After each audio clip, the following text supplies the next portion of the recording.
فأزيد أسراب الغيوم جمالا. Bismillahirrahmanirrahim. Me emrin e Allahut, të gjithë mëshirshmit, mëshirëplotit.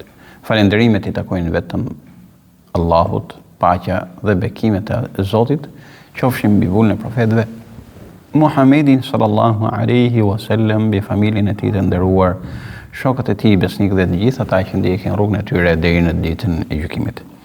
Të nderuar vëllezër dhe jo motra, sot me lejen e Allahut xhalla xhelaluhu do të jemi së bashku ose do të prezantojmë një libër, librin Oazi i virtyteve, në të cilin janë përmendur 50 hadithe rreth moralit të profetit Muhammed alayhi salatu wassalam. Normalisht ky libër është dedikuar kryesisht për të rinjt, adoleshentët, por ka dhe një shpjegim të thjesht, i cili është më tepër për prindit në mënyrë që të jetë një lloj manuali për të mësuar fëmijëve tanë moralin dhe virtytet e profetit tonë të dashur Muhammedi sallallahu alaihi wasallam. Hadithi i parë. Transmetohet se profeti Muhammed sallallahu alaihi wasallam ka thënë: unë jam dërguar për të përsosur moralet e larta ose moralet e mira.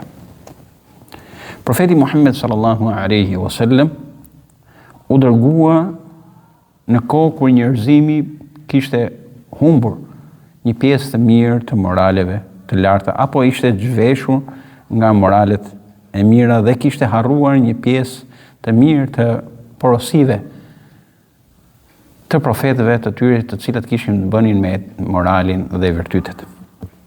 Ndaj dhe Allahu xhalla shanuhu dërgoi profeti Muhammed sallallahu alaihi wasallam që t'i plotësonte këto morale, duke u kujtuar ato që kishin harruar dhe duke u tërhequr vërejtjen dhe vëmendjen njerëzve për ato që i kishin lënë pas dore. Hadithi në fjalë tregon vlerën dhe pozitën e lartë që kanë moralet e mira, dhe se ato janë pjesë e fesë për cilën Allahu i madhëruar dërgoi profetin Muhammed.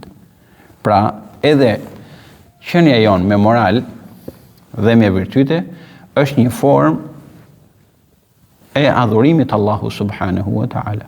Pra, kur jemi të moralshëm, jemi të virtytshëm, ne kështu realizojmë porositë që na ka dhënë Allahu xhalla xhelaluhu dhe porositë që na ka dhënë profeti i tij Muhammedi sallallahu alaihi wasallam. Dhe për sa kohë që ne realizojmë porositë e Allahut dhe të profetit Muhammed alayhi salatu wasalam, qofshin ato dhe në aspektin moral dhe etik, ne jemi në adhurim, pasi kemi realizuar urdhrin e Allahut dhe urdhrin e pejgamberit Muhammed sallallahu alaihi wasallam.